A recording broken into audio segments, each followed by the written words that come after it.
जी हाँ, आज का हमारा टॉपिक है 11th क्लास के 7 चैप्टर का पार्ट 9, जिसमें हम कॉकरोच के उत्सर्जन तंत्र यानी कि एक्सक्रीटरी सिस्टम पढ़ेंगे और इसी के साथ साथ हम उसका देखेंगे कि जो प्रजनन तंत्र है और आर्थिक महत्व क्या होता है। तो आप मेरे साथ बने रहिए क्योंकि आज भी हम बहुत ही इंटरेस्टिंग बातें करेंगे। किसके बारे में? कॉकरोच के बारे में, जो आपने कभी सोचा भी नहीं होगा। तो स्टार्ट करें हम। उत्सर्जन तंत्र यानी कि आज हम पढ़ रहे हैं इसके एक्सक्रीटरी सिस्टम के बारे में। किसके बारे में पढ़ रहे हैं? इसका एक्सक्रीटरी सिस्टम। देखो बच्चों, आपको ये बिल्कुल भी टफ नहीं लगने वाला। क्यों नहीं लगने वाला? क्योंकि हम ऑलरेडी इसको डिस्कस कर चुके हैं। मेलपी की नलिकाएं, hindgut, midgut, remember the things, yes और नॉट? आपको याद आ रही है चीजें? नहीं आ रही है तो अभी हम वापस से थोड़ा रिकॉल करेंगे, डोंट वरी, ठीक है। तो क्या हुआ? तिलचट्टे में उत्सर्जन मेल पी की नलिकाओं के द्वारा होता है। Most important line and the most important part for the excretory system of the cockroach, ठीक है। जो मेल पी की नलिकाएं हैं ये बहुत ज़्यादा इंपॉर्टेंट होती है कॉकरोच के एक्सक्रीटरी सिस्टम के लिए, बिकॉज ऑफ ये क्या करती है? एब्जॉर्प्शन करती है और एब्जॉर्प्शन करके ये यूरिया को कहाँ पर थ्रो करती है? एक्सक्रीशन के लिए बाहर निकालने में हेल्प करती है। Get it? तो क्या हुआ? प्रत्येक नलिका ग्रंथिल व रोम युक्त उपकला द्वारा आस्तरित होते हैं। ये इंपॉर्टेंट चीज़ है। क्या हुआ? जैसा कि एक अपन को क्या लेना पड़ेगा? एक स्लाइड ऐड ऑन कर लेते हैं अपन, ठीक है। ये लो, अपन ने एक स्लाइड ऐड ऑन कर ली। अब क्या हुआ, ठीक है, सॉरी, हमको ऐसे नहीं बनाना ये। तो हमको कैसे करना है? मान लीजिए ये है हमारा कॉकरोच, ये है हमारा कॉकरोच, यानी कि ये क्या है? इसकी हीमोसिल। ये गलत हो सकती है स्पेलिंग, ठीक है। हीमोसिल कहते हैं इसको, स्पेलिंग गलत हो सकती है, कभी कभी हो जाता है, माइंड में नहीं आती है, ठीक है। हीमोसिल, ये हीमोसिल है यानी कि जो देह गुहा है। क्या है इसकी? देह गुहा। ये खाली होती है, हाँ या ना? इसमें हमने क्या बोला था? आहार नाल थी, है ना। ये ग्रसनी, ग्रसिका, फिर ये था क्रॉप, क्रॉप के बाद था हमारा पेशनी। भैया वापस से अपना याद आ जाएगा आहार नाल वाला, ठीक है। पेशनी, पेशनी के बाद था हमारा मिडगट, मिडगट के बाद में था हमारा क्या? हिंडगट, ठीक है। हिंडगट था और ये इस तरीके से कुछ था, है ना, ऐसा था। अभी हमको इस पे ध्यान नहीं देना, अभी हम इनको ये चीज़ देखनी है। क्या हुआ था? माउथ में अवशोषण कर रहे हैं, अवशोषण वाला काम कर रहे हैं। तो हमने देखा था कि जो गिजर्ड है ना, ये हमारी गिजर्ड है। तो गिजर्ड तक क्या हुआ था? हमारा फोरगट खत्म हो गया था, ठीक है। फोरगट पे फिर ये है हमारा मिडगट, है ना, ये है मिडगट और मिडगट, और ये है हिंडगट, ये है हमारा हिंडगट। तो ये मिडगट और हिंडगट के बीच में हमारे पास क्या थी? मेल पी की नलिकाएं थी और इसकी संख्या क्या थी? 100 से 150 थी, हाँ या ना? 100 से 150 थी, मेल पी की नलिकाएं थी। अभी क्या कर रही हैं? बेसिकली एब्जॉर्प्शन का काम कर रही है, एब्जॉर्प्शन का कार्य कर रही है, अवशोषण का कार्य कर रही है और बाहर निकालने का कार्य कर रही है। कैसे? ये क्या करेंगी? यहाँ पर ये अपने पास क्या है? आपसे पूछा जा सकता है क्वेश्चन कि नाइट्रोजनिक जो पदार्थ है कॉकरोच उसमें से क्या बाहर निकालता है? मतलब नाइट्रोजनी अवशिष्ट के रूप में कॉकरोच क्या बाहर निकालता है और मेल पी की नलिकाएं क्या निकालने में हेल्प करती है? दोनों तरीके से क्वेश्चन आ सकता है। तो आपका आंसर होगा यूरिया, ठीक है। क्या होगा?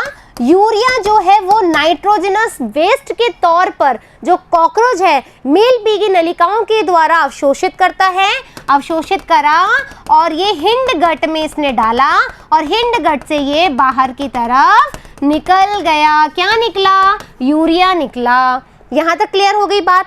अब ये क्या बोल रहा है कि जो अपनी ये मेल पी की नलिकाएं हैं, है ना, एक बार देखें, जो मेल, ये प्रत्येक नलिका, मतलब अपन अब किसकी बात करेंगे कि जो मेल पी की जो प्रत्येक नलिका है ना, उसमें दो तरह की कोशिकाएं हैं। एक तो है ग्रंथिल और एक है रोमयुक्त। एक है ग्रंथिल, यानी कि सॉरी बच्चों एक बार है ना गलती से बटन दब गया। तो यहाँ पर ये क्या है, ग्रंथिल है, ये क्या है, ग्रंथिल है।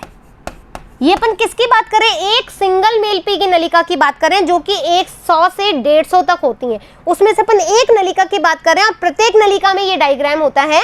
इसमें ग्रंथिल कोशिकाएं होती हैं और कुछ होती हैं सीलिएटेड, है ना, कुछ होती हैं सीलिएटेड। ये लो भैया सीलिएटेड। अब मैंने बोला देखो, एक होती है रोम युक्त यानी कि सीलिएटेड ग्रंथिल, इसको हम बोलते हैं सीलिएटेड, ठीक है, सीलिएटेड। और ये होती है ग्लैंड्यूलर, ठीक है, ग्लैंड्यूलर। फाइन। तो मैंने क्या बोला, यहां पर हो गया ग्रंथिल और ग्रंथिल को हमने बोला ग्लैंड्यूलर, ठीक है, ग्लैंड्यूलर। और ये जो सीलिया वाली है सीलिएटेड, ये क्या हो गई हमारी रोम युक्त। अब क्या हुआ कि भाई ये जो ग्लैंड्यूलर है और ये रोम युक्त वाली है वो क्या कार्य कर रही है। अब देखो क्या हुआ, यूरिया आया, ये यूरिया का अवशोषण कर रही है। जो ग्लैंड्यूलर है ये क्या कर रही है, अवशोषण कर रही है, ठीक है, ये क्या कर रही है, जो ग्लैंड्यूलर है, जो ग्रंथिल कोशिकाएं वो अवशोषित कर रही है यूरिया को। कहां से, हीमोसिल से। ये जो हीमोसिल्स हैं यहां से ये ग्लैंड्यूलर की जो यहाँ पे कोशिकाएं हैं ये यहाँ पर अवशोषित कर रही है। और जो सीलिया है ये इसके मूवमेंट को, ये जो सीलिया है, अब यहाँ पर यूरिया आया, अब ये क्या करेंगी, यहाँ पर अपनी आएगी हिंडगट, तो ये हिंडगट में नीचे इसको मूव कराएगी। तो ये क्या कर रही है, उसको जो यूरिया अवशोषित किया उसको नीचे की ओर पास ऑन करा रही है, कहाँ पर, हिंडगट की तरफ। ये लो हिंडगट की तरफ आ गई। तो हमने क्या बोला कि जो ग्रंथिल और रोम युक्त उपकला है ये आपस में हेल्प करती है इसको अवशोषित करके आगे हिंडगट में पहुंचाने के लिए। फाइन। ये नाइट्रोजनी अवशिष्ट पदार्थों का अवशोषण करके, है ना, उन्हें जैव रासायनिक क्रिया द्वारा, अब भाई जैव रासायनिक क्रिया तो होगी, नेचुरल सी बात है, और यूरिक अम्ल में परिवर्तित कर देती है। किसमें परिवर्तित करेगी, यूरिक एसिड के तौर पे, यानी कि यूरिक एसिड के तौर पे बाहर निकलेगा, यूरिया के रूप में बाहर निकलेगा, यूरिक एसिड के रूप में बाहर निकलेगा। यूरिक अम्ल पश्चांतर द्वारा यानी हिंडगट द्वारा उत्सर्जित कर दिया जाता है। अतः इसीलिए इंपॉर्टेंट, इसी वजह से इस कीट को यूरिक अम्ल उत्सर्गी कहलाता है। ये जो कीट है वो क्या कहलाता है, यूरिक अम्ल उत्सर्गी कहलाता है, यानी कि जो उसको बाहर निकालता है, ठीक है। अब इनके साथ साथ वसा पिंड, वृक्काणु, उपत्वचा और यूरोकोस, ठीक है, ये ग्रंथियां भी उत्सर्जन में हेल्प करती है। कैसे, जरा देखें अपन क्या होता है।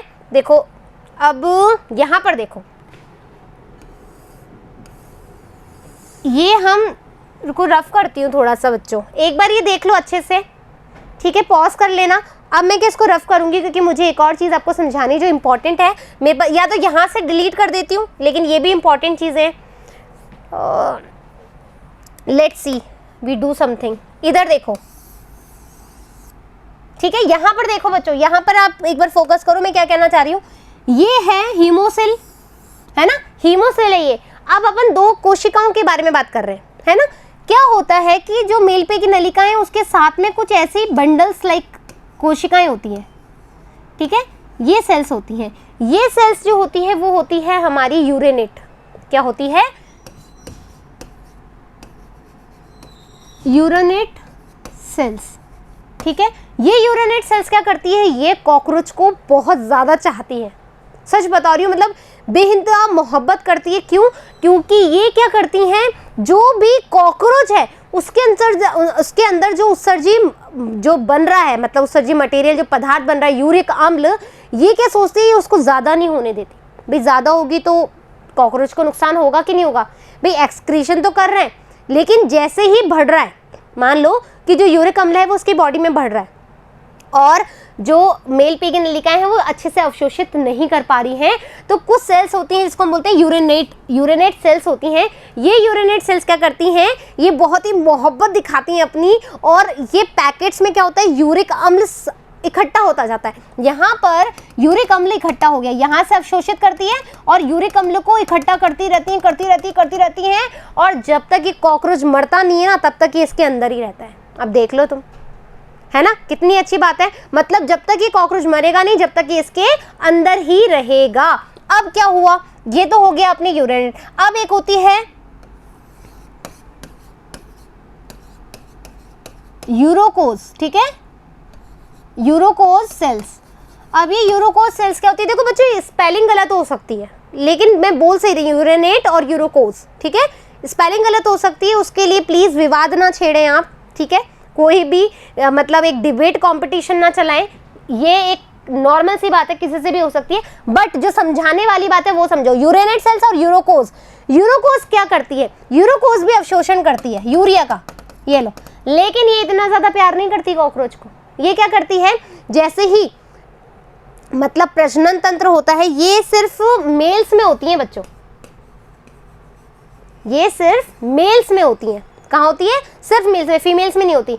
यहाँ पर ये यूरिया को इकट्ठा करेगी, और जब प्रजनन के दौरान जो मेल होते हैं वो क्या करते हैं, अपने स्पर्म्स को थ्रो करते हैं पैकेट्स में, है ना, अभी अपन पढ़ेंगे, स्पर्म्स को बाहर थ्रो करते हैं, तो भैया ये 1 साल तक इंतजार करती है उस समय का कि कब वो स्पर्म बनेंगे और कब पैकेट्स के थ्रू बाहर जाएंगे। जैसे ही जब मेल है वो बाहर फेंकता है स्पर्म को, तो ये भी यूरिया को बाहर फेंक देती है, ये भी बाहर यूरिया को बाहर फेंक देती है। तो ये आया समझ में आपको, थोड़ा सा इंटरेस्टिंग था ना टॉपिक। तो ये हो गया हमारा, क्या खत्म हो गया हमारा उत्सर्जन तंत्र। आशा करती हूँ आपको अच्छे से समझ में आ गया होगा। आगे बढ़ते हैं, आगे बढ़े अपन तंत्रिका तंत्र पर। अब है नर्वस सिस्टम, है ना, इसका जो नर्वस सिस्टम है वो कितना इंपॉर्टेंट है। इसमें से ज़्यादा कुछ क्वेश्चंस तो नहीं बनते, बट कुछ जैसे कि बहुत अच्छा क्वेश्चन है, अभी अपन पढ़ेंगे। तिलचट्टा में तंत्रिका तंत्र एक श्रेणीबद्ध खंडीय व्यवस्थित गुच्छिकाओं में बना होता है, ठीक है, मतलब जो न्यूरॉन्स जो है वो एक गुच्छिकाओं में बनी होती है, जिसको हम बोलते हैं गैंग्लिया। क्या बोलते हैं, एक पेयर्ड में रहती हैं, जिनको हम गैंग्लिया कहते हैं। क्या कहते हैं, गैंग्लिया। ये आप डायग्राम में देख सकते हो, इधर कलर चेंज करती हूँ या, ठीक है, ये देखो, ये क्या होता है, ये जो ऐसे वाला जो स्ट्रक्चर आपको दिख रहा है ना, इसको हम बोलते हैं गैंग्लिया। क्या बोलते हैं, गैंग्लिया। और ये कैसे होती है, गुच्छों के रूप में प्रेजेंट होती है। क्या होती है, गुच्छों के रूप में प्रेजेंट होती है। आया समझ में। अब क्या हुआ, 3 गुच्छिकाएं वक्ष में और 6 उदर में स्थित होती है। बच्चों ये इंपॉर्टेंट है, आपसे पूछा जाता है इस पे क्वेश्चन नीट में कि भाई जो ये गुच्छिकाएं जो गैंग्लिया हैं वो कितने मात्रा में होती है, कितनी संख्या में होती है और कहाँ कहाँ व्यवस्थित होती है। तो पहली बात तो आप ये समझ लो, पहले तो आप ये समझ लो, ये वर्ड आपसे पूछा जाता है कि कॉकरोच का ब्रेन, कॉकरोच का जो दिमाग है, जो मस्तिष्क है, वो कहाँ पर होता है। तो क्या होता है कि ये है सुपरा इसोफेगस, ठीक है, जो ग्रसिका होती है, जो ग्रसिका है उससे ऊपर वाले भाग में जो ग्रसिका होती है कॉकरोच की, उसको बोलते हैं इसोफिगस, बोलते हैं इंग्लिश में ग्रसिका को। अभी हमने याद कर लिया था जब लास्ट टू लास्ट वीडियो देखा था, तो ग्रसिका को बोलते हैं इसोफिगस। तो ग्रसिका के ऊपर कुछ गैंग्लियाज होती हैं, जो न्यूरॉन्स होती हैं वो इकट्ठी हो जाती हैं, उसको हम बोलते हैं सुपरा इसोफिगियल गैंग्लिया। सुपरा यानी कि ऊपर, किसके ऊपर, इसोफिगस यानी ग्रसिका के ऊपर, गैंग्लिया यानी कि जो न्यूरॉन्स का जो गुच्छिकाएं होती हैं वो। एक एक शब्द का अर्थ बताया। अब इंग्लिश हिंदी को रोना मत, ठीक है, इंग्लिश हिंदी को बिल्कुल भी मत रोना कि मैम ये नहीं बताया वो नहीं बताया, ऐसा नहीं करना है, ठीक है। सुपरा यानी कि ऊपर, इसोफिगस यानी ग्रसिका के ऊपर, गैंग्लिया यानी कि गुच्छिकाएं प्रेजेंट हो, तो उसको हम बोलते हैं सुपरा इसोफिगल गैंग्लिया। और ये सुपरा इसोफिगल ही क्या है, जो गैंग्लिया है वो ही एक कॉकरोच का ब्रेन होता है। इसको लिख लो कहीं पर भी, नीट में क्वेश्चन आता है ब्रेन क्या होता है, तो सुपरा इसोफिगल गैंग्लिया जो होती हैं, जो ग्रसिका के ऊपर जो प्रेजेंट होती हैं, उसको ब्रेन के रूप में जाना जाता है कॉकरोच के। क्लियर बात। फिर हम आए, उसके नीचे भी कुछ गैंग्लिया इकट्ठी होती है, ठीक है, किसके नीचे, इसोफिगस के नीचे, जो इसोफिगस होती है उसके नीचे भी गैंग्लियास प्रेजेंट होती है, उसको हम बोलते हैं सब इसोफिगल गैंग्लिया। भैया नीचे है तो सब लगा दिया, ऊपर है तो सुपरा लगा दिया, नाम वही है, ऊपर नीचे का कमाल है बस, ठीक है। तो नीचे है तो उसको बोलेंगे सब इसोफेगल गैंग्लिया। ये मैं इसलिए बता रही हूँ कि आप ये नहीं बोलो कि मैडम ये तो वर्ड मुझे समझ में नहीं आया, ठीक है। और अब क्या हुआ, ये कह रहा है कि 9, 3 और 6, 3 और 6 कितनी हो गई टोटल, 9 हो गई, हाँ या ना। तो भाई जो थोरेक्स है, जो वक्ष है, ठीक है, वक्ष में ये जो वक्ष है, वक्ष वाला पार्ट याद है ना, मिड थोरेक्स, प्रोथोरेक्स और पोस्ट थोरेक्स, भाई प्रोथोरिक्स, हाँ या ना, मिड थोरिक्स, पोस्ट थोरिक्स या प्रोटोथोरिक्स, हमने पढ़ा था ये चीजें। उसी में जो थोरिक्स वाला पार्ट है उसमें कितनी गैंग्लिया प्रेजेंट है? 3, ठीक है, 1 2 3, ये 3 प्रेजेंट है थोरिक्स गैंग्लिया, लिखा हुआ है यहाँ पे, ठीक है, 1 2 3, ये क्या है?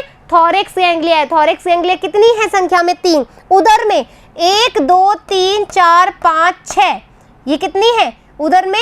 1 2 3 4 5, इसने क्या थोड़ा नीचे से ले लिया डायग्राम में, कंफ्यूज नहीं होना। ये एक मिनट रुको, इसको डिलीट करने दो पहले।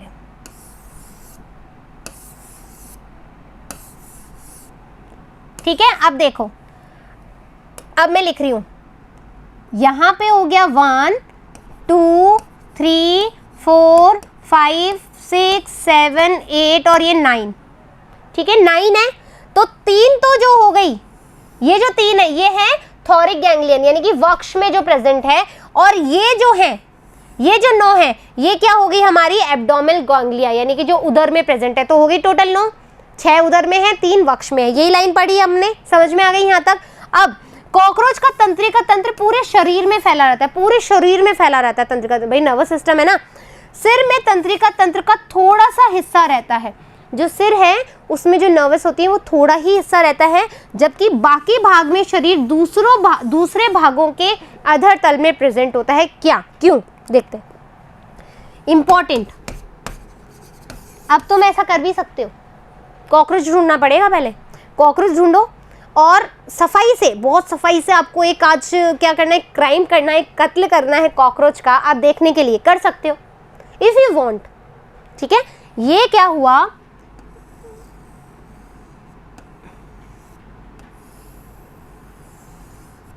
ठीक है, ये हो गया इसका उदर पार्ट, ये उसका वक्ष पार्ट, और ये उसका माउथ वाला पार्ट। हिंदी में लिख दिया मैंने माउथ, ठीक है।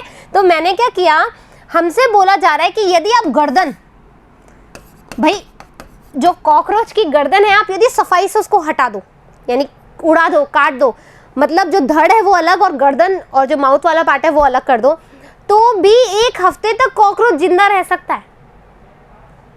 तो भी कॉकरोच 1 हफ्ते तक जिंदा रह सकता है, लेकिन 1 हफ्ते बाद मर जाएगा। भाई 1 हफ्ते तक जिंदा क्यों रहा, पहले ये पूछो, और क्यों मरेगा ये भी पूछो, ठीक है।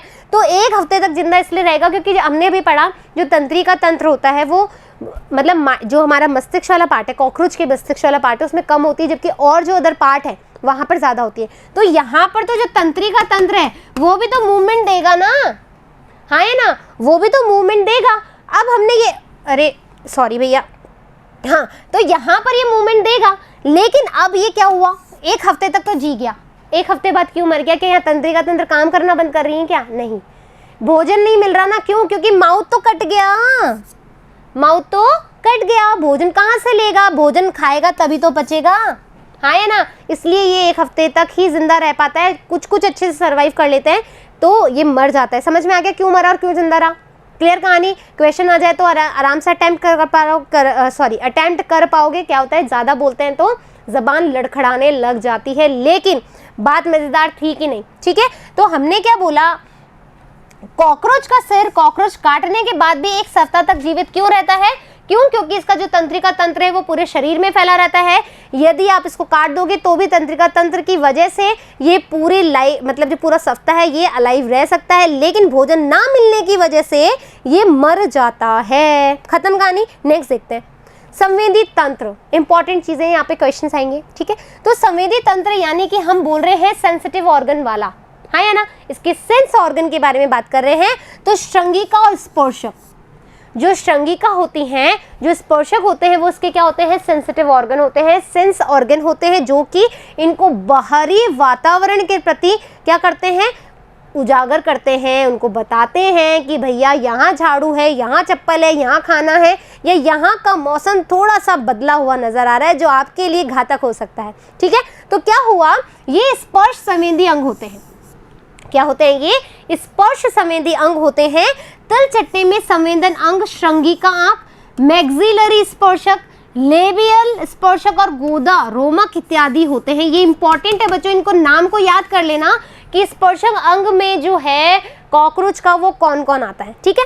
अब श्रृंगिका स्पर्शक रोमक स्पर्श संवेदी अंग होते हैं। अब जो इंपॉर्टेंट बात है वो देखो, संयुक्त नेत्र, ठीक है, संयुक्त नेत्र शरीर के, अब क्या हुआ कि एक बात है कि मुझे भी नहीं पता था, है ना, जब तक मैंने पढ़ा नहीं, ऐसा नहीं कि पहली बार पढ़ रही हूँ, लेकिन जब मैंने पहली बार जब पढ़ा था मुझे भी नहीं पता था कि कॉकरोच की मतलब 2 पेयर ऑफ आईज होती हैं, मतलब 4 आंखें। हमारे 2 आंखें चश्मा लगाने के बाद 4 फील करते हैं, क्योंकि 2 कम पड़ जाती है देखने के लिए, वीक हो जाती है, तो फिर चश्मा लगाते हैं तो साफ दिखाई देता है ना। मुझे भी प्रॉब्लम है, मुझे भी चश्मा लगाना पड़ता है पढ़ने के लिए, लेकिन यहाँ कॉकरोच को देखो आप, 4 आंखें लेके घूम रहा है भैया, इसके रीढ़ की हड्डी नहीं है फिर भी 4 आंखें हैं। आप ये सोचो, मतलब इसका सारा मैकेनिज्म देखो आप, है ना। तो क्या हुआ, यहाँ देखो आप एक बार, ये इसकी आंखें हैं, ये तो हो गई इसकी कंपाउंड आइज, क्या हो गई इसकी संयुक्त नेत्र हो गए, कंपाउंड आइज, ठीक है, ये हो गई इसकी कंपाउंड आइज। लेकिन इसके पास यहां पर भी, अरे भैया इधर इसके बगल में ये भी इसकी 2 आंखें होती है, जिसको हम बोलते हैं सिंपल आइज,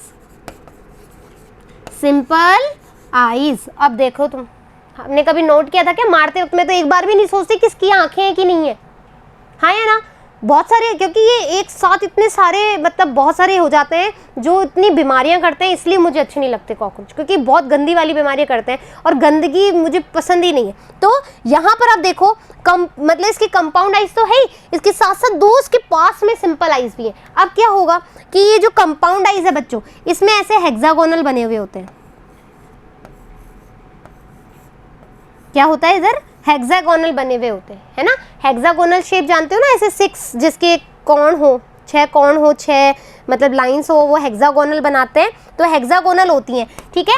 संयुक्त नेत्र में लगभग 2000 षटकोणीय यानी कि हेक्सागोनल, यानी ये मतलब इसकी कंपाउंड आइज में 2000 हेक्सागोनल पाए जाते हैं, 2000 इसमें पाए जाते हैं, और इसको हम क्या बोलते हैं, ओमासिया, ठीक है, ओमासिया कहते हैं इसको, हम क्या कहते हैं, ओमासिया। अब ये ओमासियस क्या करते हैं, देखें जरा, मोज़ेक दृष्टि और रात्रि दृष्टि। अब क्या हुआ, जैसे मान लीजिए इसने देखा एप्पल, मैंने बनाया एक, मान लीजिए कि किचन में बहुत ही गंदा एप्पल बनाया, लेकिन ठीक है एप्पल है ये, ओके एप्पल है ये, यहाँ पर है हमारा कॉकरोच, और वो भी रात को, और पहली बार कॉकरोच की थोड़ी शेप सही बनी है मेरे डायग्राम में, तो यहाँ पर ये कॉकरोच है, ठीक है, ये लो भैया कॉकरोच, ठीक बना है ना वैसे, हाँ। तो ये कॉकरोच क्या करेगा, इसको आ गई अब इसकी श्रृंगिकाएं ने, और क्या किया, इसको पता लगी खुशबू आ रही है भैया, ये नाक से नहीं सूंघता है, याद रखना, ठीक है, ये श्वास ना, इसके नोज वोज का कोई सिस्टम नहीं है, ठीक है, ये और क्या करता है, ये इसकी बॉडी पर होते हैं, जिससे ये जो अभी हमने बात कर ली कि वहाँ से क्या जाती है, इसमें जो गैसों का विनिमय होता है, फाइन, तो ये कहीं आप सोचो कि नाक से सूंघ करके और चला जाता है, ऐसा नहीं होता है। यहाँ श्रृंगिकाएं हुई, इसको इंडिकेशन दिया कि कुछ खाने का रखा हुआ है। अब इसकी ये जो कंपाउंड आइज है और पास में इसकी सिंपल आइज है। अब इस कंपाउंड आइज के बारे में ये देखो, ये इसकी कंपाउंड आइज है, मैंने निकाली है, इसमें हेक्सागोनल है, मैं ऐसे ही बना रही हूँ अभी, वैसे हेक्सागोनल इस तरीके से होता है, ठीक है, इस तरीके से जो शेप होती है, इधर देखो ये होता है हेक्सागोनल, ये हेक्सागोनल होता है, 2000 हेक्सागोनल प्रेजेंट होते हैं इसके अंदर। अब ये हेक्सागोनल है, अब ये हेक्सागोनल कैसे देखेगा इस एप्पल को, ये देखो, मतलब इतने जो 2000 हेक्सागोनल हैं वो इसकी पिक्चर बनाएंगे, है ना। अब ये शेप थोड़ी बिगड़ रही है, कोई बात नहीं, चलेगा, आप ये हेक्सागोनल ही बनाना। ये इस आइज ने इसको इस तरीके से देखा, मतलब इसकी इमेज बनाई, ऐसी पिक्चर बनाई, तो क्या हुआ, इसको हम बोलते हैं मोज़ेक दृष्टि या फिर रात्रि दृष्टि। बहुत ज़्यादा सेंसिबल होते हैं, इसकी जो आइज होती है बहुत ज़्यादा सेंसिबल होती है, इसी वजह से, क्योंकि 2000 भैया 2000 हेक्सागोनल है इसके पास, ये पूरी इमेज को क्या करेगा, स्कैन करेगा, 1 बाय 1 हर पार्ट को स्कैन करता है ये, कई नेत्रांशकों की मदद से। नेत्रांश यानी कि जो षटकोणीय हैं, तिल चट्टा एक वस्तु की कई प्रतिछाएं देख सकता है, हर एंगल से देखेगा इस एप्पल को, कहाँ से सड़ा गला है, कहाँ से अच्छा है, मतलब जो ऑनर है उसने अच्छा लिया है कि नहीं लिया, पूरी दृष्टि से देखेगा। हम तो ऐसे ही देखते हैं, ये पूरी दृष्टि से देखेगा और इसकी बहुत सारी प्रतिछायाएं बना लेगा, बहुत सारी इमेजेस बना लेगा। इस प्रकार की दृष्टि को मोज़ेक दृष्टि कहते हैं। क्या कहते हैं? मोज़ेक दृष्टि। क्वेश्चन आता है इस पे, जिससे इसकी क्या होती है? सुग्राहिता, यानी कि जो सेंसरी ऑर्गन की जो सेंसिटिविटी होती है वो ज़्यादा इंक्रीज हो जाती है। ये सामान्यतः रात के समय होती है। क्या होती है? रात के समय पे ज़्यादा वर्क करती है कंपाउंड आइज, और इसको हम रात्रि दृष्टि भी कहते हैं। हो गया बात? समझ में आया? मज़ा आ रहा है? क्लियर हो गई बात? देखो कितने इंटरेस्टिंग चीज़ें। हार्ट के बारे में सोचा तो हमने देखा, फिर हमने देखा कि यूरेनेट सेल्स जो उसको बचाने के लिए कितना मदद करती है इसको, ये देखा। फिर हमने देखा कि इसकी जो एलिनरी कोशिकाएं जो सायोनारा सायोनारा वो भी इस पे काम करती है। मतलब इस कॉकरोच को कितना खतरनाक बनाया है ना? कितनी सारी चीज़ें इसके अंदर हम सोच भी नहीं सकते। अब आएंगे इसके प्रजनन तंत्र पे, रिप्रोडक्शन सिस्टम पे। भैया ये जो जनसंख्या बढ़ाता है एक साथ इतनी सारी, वो कैसे करता है वो देखेंगे अपन। तो बच्चों, मेल और फीमेल जो रिप्रोडक्टिव पार्ट होते हैं, इससे पहले मैं आपको एक और बात बताना चाहती हूँ कि जो हमारा इवोल्यूशन है, इवोल्यूशन बोले तो जो हमारा पर्यावरण के प्रति जो उद्भव होते हैं, इवोल्यूशन जानते हो ना, विकास की दृष्टि की तरफ जाते हैं अपन। मतलब जैसे पहले हम आदि मानव थे, फिर हम पूरे मानव में तब्दील हुए, मतलब मंकी लाइक स्ट्रक्चर था। ये जो फेजेस होती हैं उसको इवोल्यूशन कहते हैं, ठीक है। इवोल्यूशन के दौरान क्या होता है कि आपने कभी सुना हुआ हो तो क्या होता है, मोर जो होता है वो मोरनी को अट्रैक्ट करता है एक सीज़न में। जब रेनी सीज़न आता है तो मोर मोरनी को अट्रैक्ट करता है अपने पंखों के द्वारा, डांस करके, है ना, और अपने मतलब एकदम सुंदर सा लगता है, और पीहू पीहू की बहुत अच्छे से राग गाता है ना।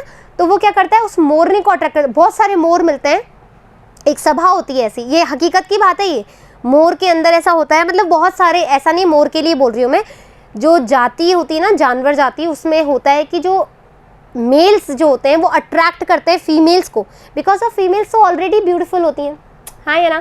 तो मेल्स क्या करते हैं, एक्स्ट्रा एफर्ट दिखाते हैं किसी भी फीमेल को अट्रैक्ट करने के लिए।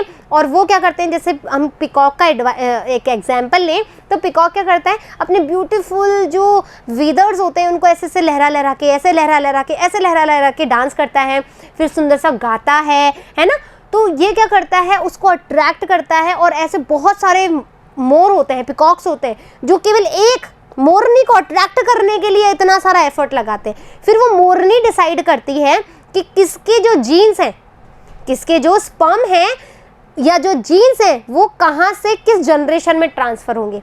जो उसमें से सबसे अच्छा मोर उस मोरनी को लगेगा, लुभाएगा, है ना, मतलब मोरनी पसंद करेगी अपने लिए मोर। कितनी अच्छी बात है, मोरनी अपने लिए मोर पसंद करेगी और वो ये बताएगी कि हाँ, तुम्हारे जीन जो है इस जनरेशन से दूसरे जनरेशन में मेरे द्वारा पास ऑन हो सकते हैं।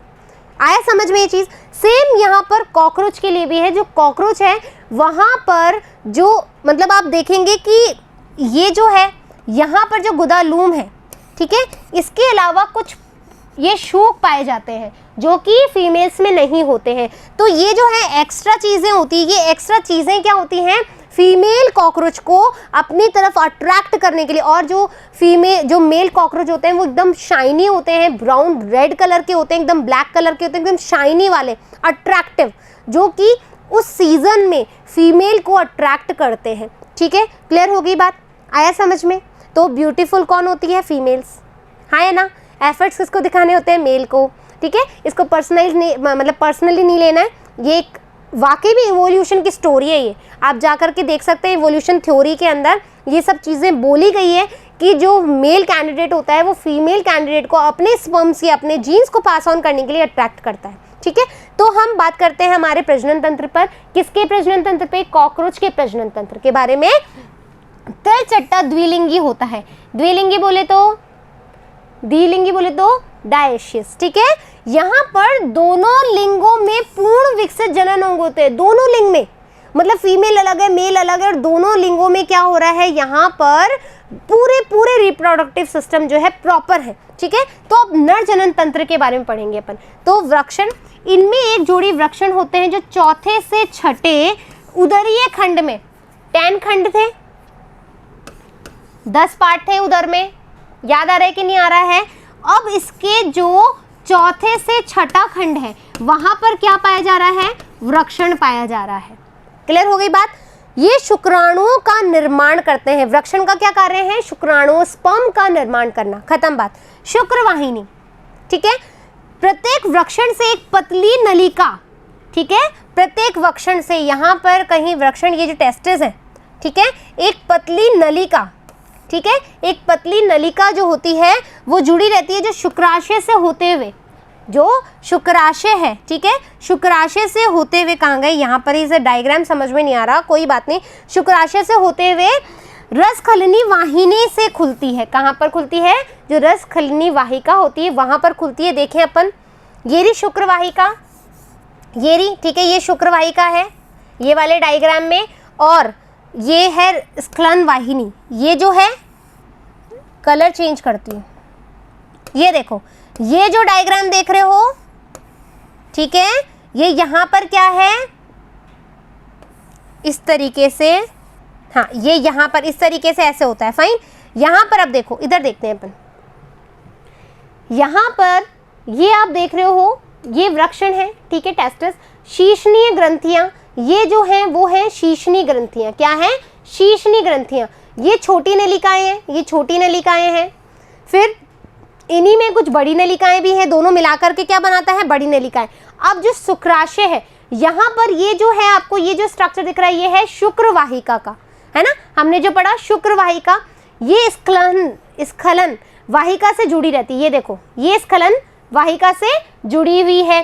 फिर ये इसका दायां खंड है, ये इसका बायां खंड हो जाएगा, ऐसे करके। ये गुदा लूम है, और ये जो एक्स्ट्रा एपेंडेचर है, ये जो एक्स्ट्रा एपेंडेचर है वो है इसका पुच्छ शुक, जिससे कि वो क्या करता है, लुभाता है फीमेल कॉकरोच को। यहां तक क्लियर।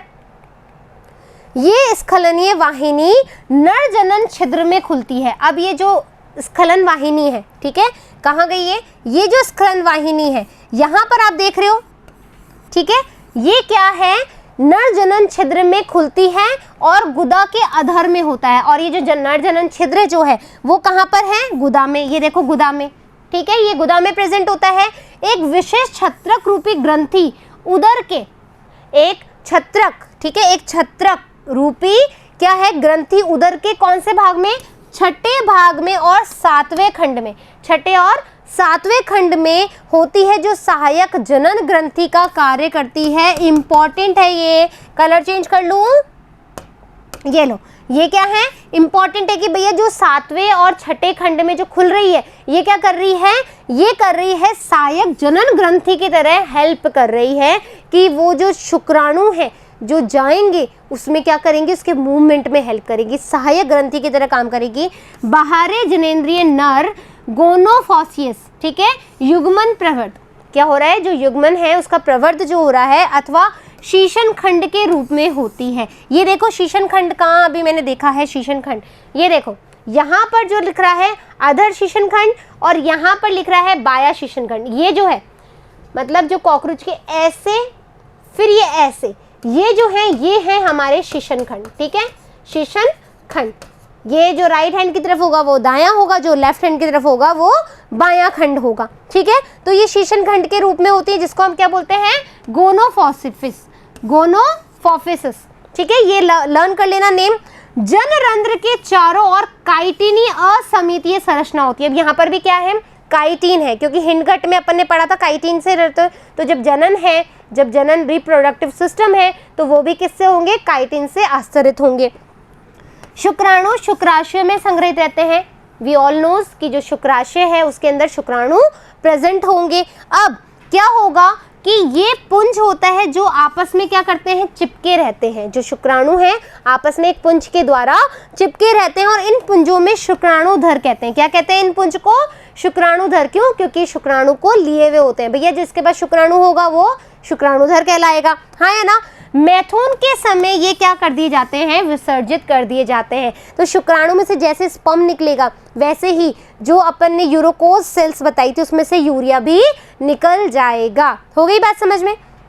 मादा जनन तंत्र क्या कहता है, मादा जनन तंत्र में दो वृहद आकार के अंडाशय होते हैं। क्या होते हैं, अंडाशय होते हैं, उदर के 2 से छठे खंड में, उदर के 2 से छठे खंड में ये पार्श्व में स्थित होते हैं। कहाँ होते हैं? पार्श्व में स्थित होते हैं। ये देखो, है ना, ये क्या है? अंडाशय है। कलर चेंज करना पड़ेगा एक बार। ये देखो, ये है अंडाशय, ठीक है। और यहाँ पर ये आपको दिख रही है ये वाली जो लाइन, इसको हम कहेंगे अंडवाहिनी। और यहाँ पर ये जो अंदर की तरफ है ये है सामान्य अंडवाहिनी। और अब क्या हुआ? प्रत्येक अंडाशय 8 अंडाशय नलिका। कितनी अंडाशय नलिका है? ये क्वेश्चन आता है नीट में कि कितनी अंडाशय नलिका होती है? 8 अंडाशय नलिकाएं होती हैं। और अंडाशयों का बना होता है जिसमें परिवर्धित रहे अंडों का एक श्रृंखला बना ली जाती है। मतलब जैसे शुक्राणुधर में शुक्राणु प्रेजेंट थे, यहाँ पर अंडाशयों में क्या होता है? जो अंडाशय होते हैं, है ना, उसका क्या होता है? परिवर्धन होता रहता है, अंडों का परिवर्धन होता रहता है। सॉरी, दोनों तरफ के अंडाशयों की अंडवाहिनियां मिलकर के एक मध्य अंडवाहिनी का निर्माण करती है। जो दोनों अंडवाहिना है, ये जो दोनों अंडवाहिनी दिख रही है 1 और 2, ये अंदर जाकर के एक मध्य अंडवाहिनी का निर्माण करती है, मध्य अंडवाहिनी का निर्माण करती है, जिसको हम क्या कह रहे हैं? योनि कहते हैं, जो जनन कोष्ठ में खुलती है। और ये क्या कर रही है? इस जनन कोष्ठ में जाकर के खुल जाएगी। ये जो मध्य अंडवाहिनी है ये इस जनन कोष्ठ में जाकर के खुलेगी। छठे खंड में एक जोड़ी शुक्राणुधानी होती है ना, और ये जनन कक्ष में खुल जाती है। आपको अभी पता ही है शुक्राणु थे, अभी शुक्राणु भी यहाँ खुल जाएंगे, अंडाणु और शुक्राणु, और फर्टिलाइजेशन की क्रिया हो जाएगी। अब मैथुन एंड निषेचन की क्रिया कैसे हो रही है? शुक्राणु शुक्राणुधर के द्वारा स्थानांतरित होते हैं। शुक्राणु कहाँ से थ्रू होंगे? शुक्राणुधर से, जिसमें निषेचित अंडे एक संपुट में संकुचित होते रहते हैं, जिसको अंड कवच कहते हैं। ये है अंड कवच। यहाँ पर क्या है? अंडे हैं। अब क्या हुआ?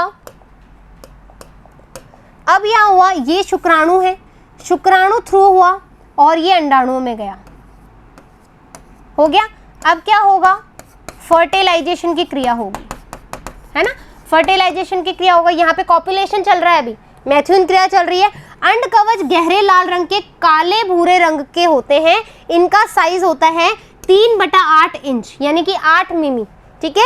ये पूछा जाता है नीट में कि जो अंडाशय उसका आकार कितना होता है और कैसे रंग के होते हैं, तो लाल रंग से काले रंग के होते हैं और इनका जो साइज है वो 8 मिमी होता है। और ये एक लंबे जो संपुट यानी कि जो कैप्सूल है, ये कहाँ पर है? ये एक कैप्सूल में प्रेजेंट होते हैं। ये संपुट दरारों में आर्द्रता युक्त एवं भोजन वाले स्थानों पर चिपका दिए जाते हैं। आर्द्रता युक्त और भोजन वाले स्थान पे क्यों चिपकाए जाएंगे?